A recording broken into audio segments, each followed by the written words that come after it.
If you don't want to wait and hope to retire with $1 million when you're 65 and you want to make millions now, there's a few things that you need to do. What you didn't do, the mistakes that you made, the things that you did along the way, none of that matters. It's what you do next.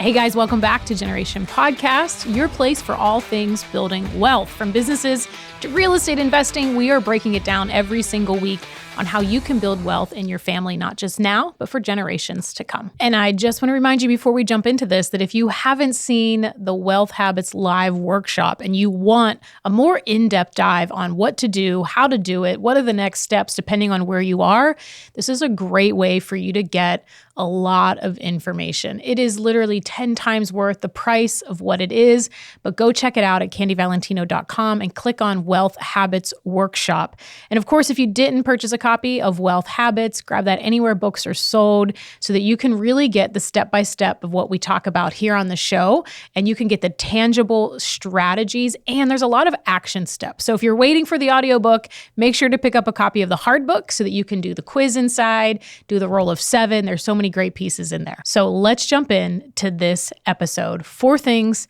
that I did to retire early. Now, this is a really interesting piece because I did this content. I did a short form video content on TikTok when I just started sharing on TikTok. And since that time, I don't know exactly when it was, but since that time, we have seen so many people rip off this exact thing that I'm going to teach you today. Only they didn't retire. What they're saying is 4 things to do to retire.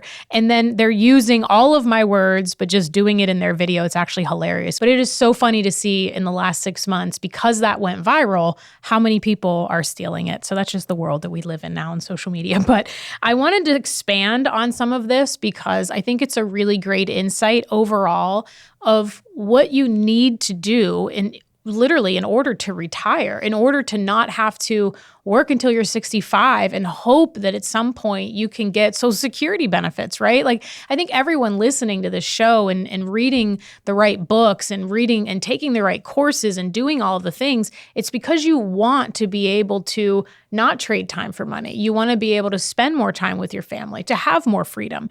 And so I think it's important to understand that a lot of the things that I teach, it's not about having the best innovation or even innovating anything in general. It's oftentimes a lot of the things that make you money are very boring. They're very ordinary, which is why the book is 6 Ordinary Steps. But I think it's important to dive into some of the practical things and maybe give you some advice of things that I did and share this with you so that if you don't want to wait and hope to retire with $1 million when you're 65 and you want to make millions now, there's a few things that you need to do. Look, there's a lot of people out there that talk about, all of the ways to get out of debt and not be in debt and how to be a millionaire before you retire. But most of that is doing it when you're in your 60s. There's ways that you can do this more quickly if you're willing to do the work. Like, it has to be the work. It has to be doing it and not just thinking about it, and having the strategies to condense time so that you can do it more quickly. So the number one thing I always say is I don't have a degree. I don't have a corporate background. I literally built my first business when I was 19, but I did a lot of self-education. If you listen to the prior episode, I talked about a story that when I was 15, my first steps into learning and into personal development. And it really put me on a path of reading the right books, being around the right mentors. Back then we didn't have courses and masterminds, but there was groups that you could be in and business groups and networking groups. And, I was able to look up a lot of that stuff. It's a lot easier now to have access to these things. But I always say I got a self-education because rather than going to school and getting a diploma or a degree, I was basically in my office, in my business, in, this little tiny town, trying to figure out how things work. And I was reading books. And so I always talk about these 4 books, and I suggest that you read them in this order. Even if you've read 1 or 2 of them, I want to challenge you to read these 4 books, but in this specific order. Because what I realized when I did this was basically a divine accident that I did this in a specific way. And so I want to challenge you in order to do that. The very first book is Think and Grow Rich. Old book. It's probably, 100 years old or something like that at this time. But Napoleon Hill It's amazing to me how many people actually haven't read this book. So if you have, revisit it. For 10 years, I read this book every single year. And I don't think that it's by chance that my life is where it is now when I started reading that book when I was 19. So Think and Grow Rich was the first one. The second book, again, do this after, because Think and Grow Rich addresses your mindset about money, which is why if you read Wealth Habits, the very first thing we talk about is your mindset. Because if you don't have the right mindset, none of the strategies that we give you, none of the practical steps, you're not going to do it because your mindset is so negative that it's focused on lack, and that lack is going to keep you broke. So the very first thing we talk about in the book is mindset, which is why Think and Grow Rich is so important. The second book is The Magic of Thinking Big. The reason that this is second is because it expands on what you just learned. Think and Grow Rich, or even the very first chapters of my book, is going to open your mind and fix a few things. And then The Magic of Thinking Big is going to show you what's possible, to get you to think bigger than you've ever thought before. Because here's the deal. Regardless where you grew up, what you're doing now, what business you're in, what job you have, we all have a limit to our vision. And we have to be able to expand that vision, be around other people, know what's possible in order to really stretch and grow and do something bigger than we're currently doing. And I've never read another book since that has done a better job than The Magic of Thinking Big. So that's number 2. The third, and I'm so grateful that I've been able to talk, develop a friendship, and interview one of the co-authors for this book. And the other co-author lives right around the corner from me, which is pretty cool. But I've read this book probably, I think when it originally came out in the late 90s. I still recommend this book, and it's Rich Dad, Poor Dad. That is an incredible book that goes over assets, cash flow, how you can really move money so that you're not paying earned income tax on your earned money, moving it into portfolio or passive income. I obviously break this down in today's world in my book, but I think that Robert and Sharon did an incredible job when they wrote Rich Dad, Poor Dad, and that's reason why it sold millions and millions of copies, because it's the OG pretty much. And then the fourth book is The Millionaire Next Door. This book has great concepts of just how average people can be millionaires. This was one of the very first books, again, that I read in the late 90s, early 2000s, somewhere in that range. And it's really one of the things that got me into not buying. If you heard my story about the Jeep and the foreclosure, it was this book that I read that made me realize that, rather than buying this new car, if I buy this foreclosure, what these guys are saying have to be true because it's in a book, right? Back then, that's when you're, in your early 20s, that's what you think. Everything that's in the book is the Bible, especially when you're not educated and don't have a degree. So I just basically, I think sometimes naiveness, is a blessing because you just go into things and not necessarily understand it, but you do it anyways, and then you get a positive result. But also when you're younger, if you don't get a positive result, most people don't trip themselves up and, focus on all these reasons of why they fail. They just take the next step and try again. So there is some value there with being naive. So I think that's why the fourth book. And of course, if you didn't read Wealth Habits, I have to tell you that you should read that one as well, because there are so many things. If you read these 4 books, you're going to realize when you read Wealth Habits, oh my gosh, she did this, she did that. My story is basically the 20-year down the road version of all of these books. I read all of these books, I applied them. I didn't just read it. I actually did it. I took the action. And then my life has been a result of doing those things, which is why it's really interesting. If you read my book last, you'll start to see all of the little stories and pieces of all of these books and how they weaved into my own story of my life. The second thing that I did was I started investing. And I started investing early. And so regardless where you are, how old you are, where you are in your journey, don't be discouraged that you can't start now. It's one of the biggest jokes that really keep people broke, that they think they can't start with what they have. But building wealth and having money is about habits. It's about behavior. And what you do with a very little bit of money will be the exact same thing that you do when you have a lot. If you can't manage $10,000 extra, you are not going to be able to manage $100,000, $1 million, or $10 million. I promise you that. So building wealth, having money is a habit. It's behavior, which is what we're always trying to fix, identify, and change in the beginning, then give you the strategies of what to do next. So regardless where you are in your journey, if you're not super young, doesn't matter. This still applies to you. But I just want to share for anyone that is younger, that if you are in your early 20s, late 20s, even in your early 30s, I just want you you to understand the compound interest and the effect that this has on building wealth. Because if you started to invest just in a Roth IRA, okay, a Roth IRA is really available to anyone right now in 2023. If you're making less than about $153,000 a year and you're single, you can start contributing to a Roth IRA. And you can put in $6,500 a year if you're under 50. If you're over 50, you can actually put more in. You can do $7,500.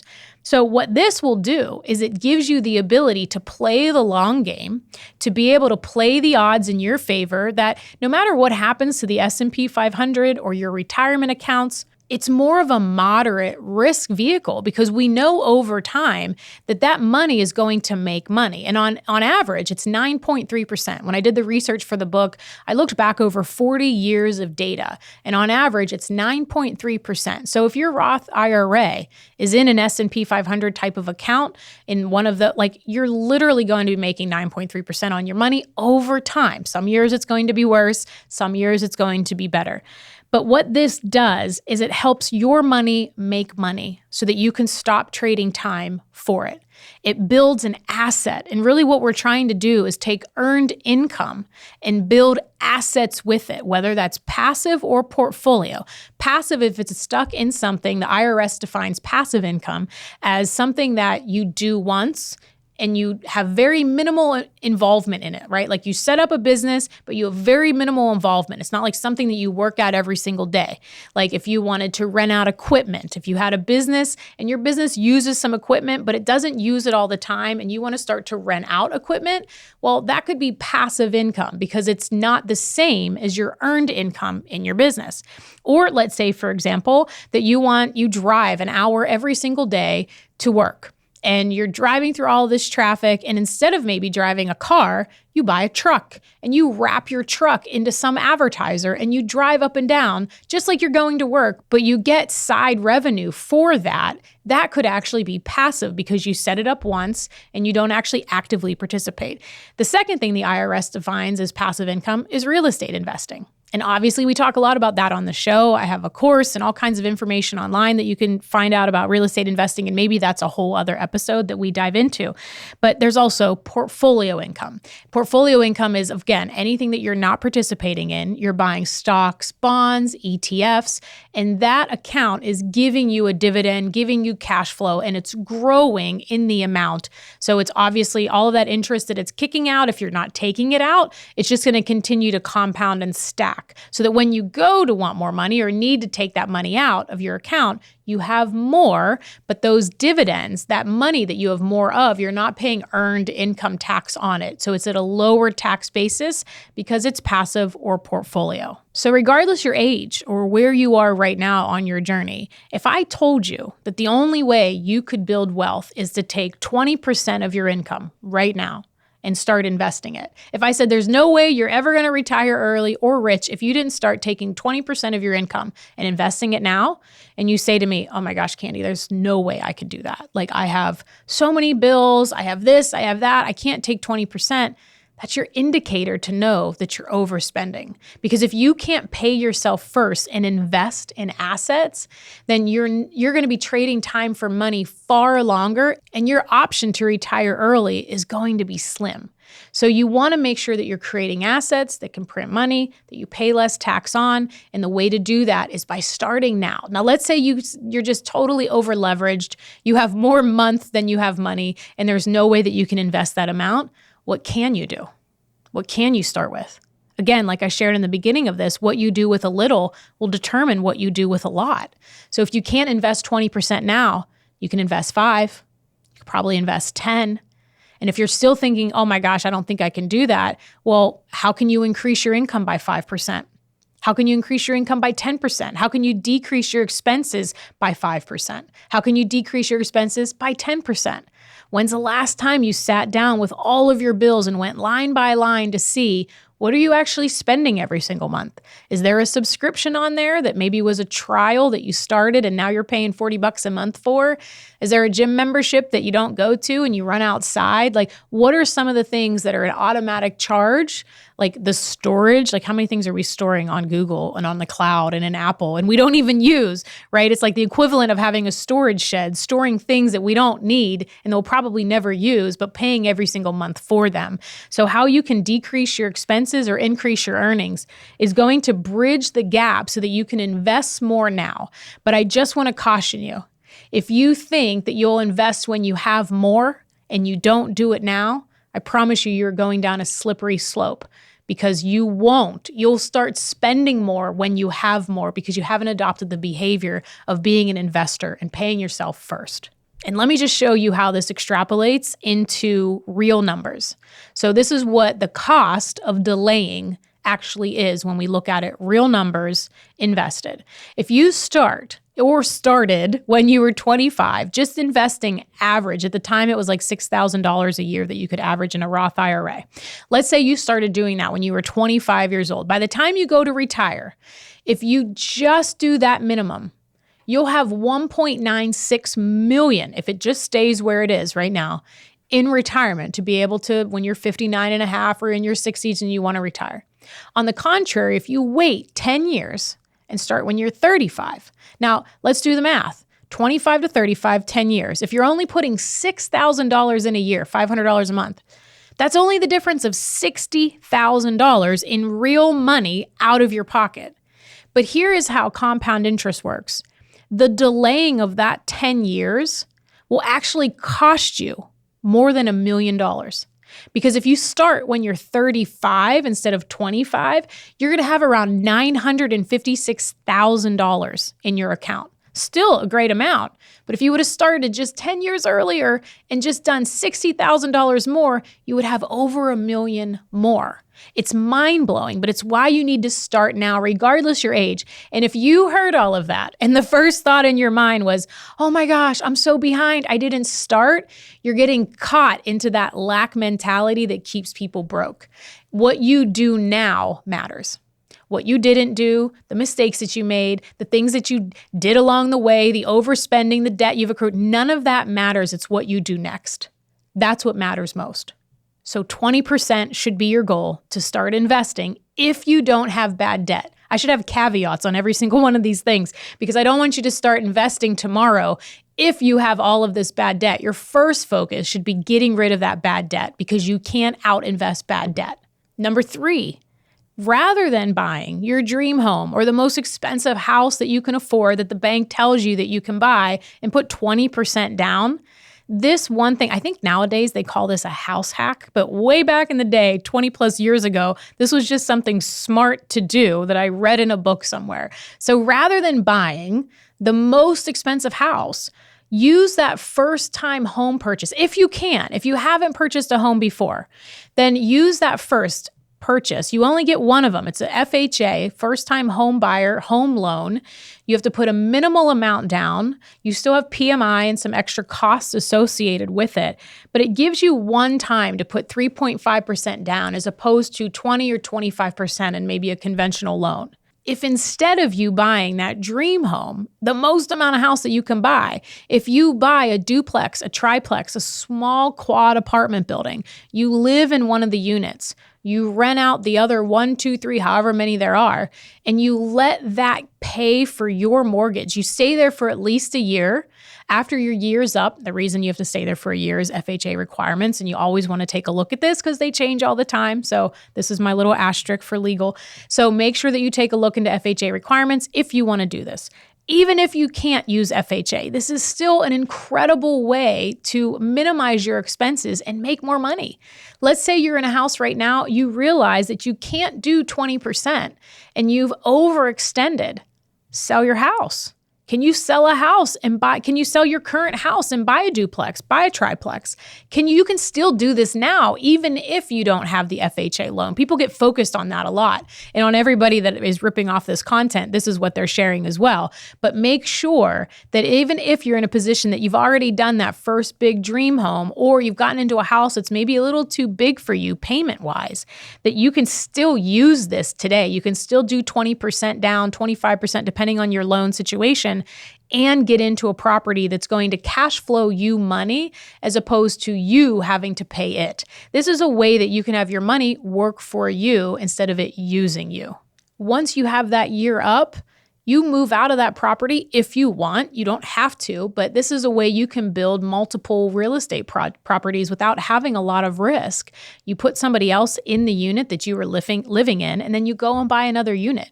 Now you have 2 rental properties, one that's fully filled and cash flowing, and then the next one that you're living in.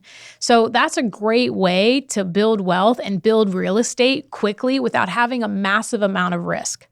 I know there are so many people that talk about OPM and leveraging other people's money and going heavy into debt.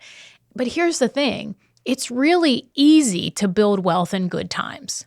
It's really hard to sustain it through bad times. And people that don't have a lot of assets or have a lot of money or make a lot of money, it's really hard when you have bad times and winter comes and the situation that you're in, the market that you're in, the area that you're in has some shift and volatility. Now it's really hard and you have a ton of debt leverage, and that becomes very stressful. Like, I lost friends and colleagues that literally committed suicide in 2008.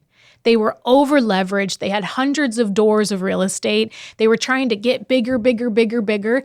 And when we looked at portfolios, they were crushing all the little piddly things that I was doing. But when 2008 came and the market shifted so drastically, the people that had all of that debt, they were either killing themselves, they were going through divorce, they were having to go back and work jobs. Like, the stories were horrendous. So you may not make as much as other people if you don't use some of those tactics, but you'll also be able to sustain when the markets shift. And here's one thing that we know: no matter what, there will always be change. There will always be volatility. There is no chart in the history of the world that went up forever. There are always market pullbacks. What are you doing now that will make you get through the next point that has volatility in the market, in your industry, in your business, or in your job? That is how you sustain wealth. Number 4. And I don't know necessarily this is one of the things that I did to retire early, but I do think it's important to mention because this is something that I did, if you listen to the last episode, that I started when I was 15. And I did have great credit and I didn't get into debt. And I was using a credit card for all of my business expenses. I was really being diligent of reviewing everything every single month by doing a State of the Union meeting, which I talk about in the book and probably on many other podcast episodes here. But being disciplined, knowing what you're spending, putting a credit card to use for you instead of it using you, making sure that you're paying it off in full every single month. Those are things that I did in the beginning. And that was how I was able to sustain through time because I wasn't overextending. And where I could in my business, I would set up 30, 60, 90-day net terms so that I didn't have to put it on a credit card. And the interesting thing, when you build great credit, you have great relationships with banks. So as my revenue went up in my business, as my net worth went up in my business, I would get larger and larger lines of credit that if for any reason I wanted to buy another property, or I wanted to expand, or I wanted to add something on in the business, I was able to then use the bank's money to do all of that. When you don't have great credit or you're using a debit card and you don't have those relationships with lenders, it makes it very difficult to want to expand. Even when you're doing it smart, it makes it really difficult because they don't have the data to support that you are always going to be paying back the money that you borrow. I can tell you that it is massively valuable and it will help you move a lot more quickly when you're able to have lines of credit, even if you don't ever use them. But if you're able to stroke your signature and get an unsecured or a secured line of credit, it actually helps you move more quickly in real estate investing and also in business. And I'm going to give you one mistake, right? I gave you 4 things to do, and I'm just going to give you one thing to caution you on, because there are a lot of things that people can do to build wealth. oftentimes we don't talk about the things not to do, aside from like, don't go into debt, don't buy bad, depreciating assets, don't, spend all that you make sure you invest. But there's a few other things that won't show up on your balance sheet, that won't show up on a P&L statement, that won't really show up in your net worth, but it can cost you far more than you can ever measure. And that is being in the wrong relationship, being with the wrong person, thinking that you need to jump into marriage or a relationship at all because you're of a certain age. I don't know what it is with society that we always feel like we're either falling behind or we're not meeting this societal norm, or we have this outside pressure, but there's no rules. Like there's not a book anywhere that says, get married when you're 25, go to college, get a 4-year degree, get a big house, drive 2 cars, have 2 jobs, have 4 kids. Like that's what people do, but there's no rule that you need to do that. And actually, when we look, how many of those people are actually happy? How many of them are building the life that they want? And although that can work, if that's what you want, if you try to build that life with the wrong person, it'll end up costing you a lot later. And I don't just mean going through a divorce and trying to separate assets, although that can certainly be costly. I mean more about the opportunities that you don't go after, the things that you don't do. Maybe you're a saver and somebody else is a spender, or vice versa. There are so many things that being in the wrong relationship will cost you, and even far more than money. It costs you focus. It costs you time. And because we don't measure it on a checking account statement or bank reconciliation, we often forget how important that step is. But if there's something that I can give you, it's really one of the probably most important things that I wish somebody would have been, I don't even know if anyone would have been able to tell me this when I was younger, but I would wish somebody would have, that I would have listened. But when you are deciding to be in a relationship, make sure that you are in alignment, not just now, not just where you are in this place, but where 5 years, 10 years, 20 years down the road. Because if you're going to take the time and focus to build a life with this person, you want to make sure that you're building with the same intention, that you want the same thing out of life. And I will also give you this. If you are meeting someone for the first time, or you're in the first stages of your relationship, don't rationalize red flags. If you don't think that that person is going to be there for the long term, or you don't think that they're maybe aligned with you on all the things that you want in your life, or there's just some signs or some things that you're just not sure about, you are meeting that person in the best place in the beginning. By not rationalizing red flags and not, fantasizing of what this person can become and what their ability might be and all of their potential. Like we get wrapped into so much of this fantasizing what somebody can be as opposed to acknowledging who they really are. And I think that those two things together, knowing that you can define your own path and that you don't have to be with someone. And of course, I know so many people that did get married young and it worked out great, and I'm super happy for them. But the odds are that if you don't do a lot of this stuff in the beginning and really figure out what you want your life to be like and make sure that that person you're building life with is aligned on that, it can cost you so much more later. And I'm going to end with this. I want you to know that if you're thinking right now, I don't know if I can do all of these things, or I'm not sure if I have the ability or the smarts or the income.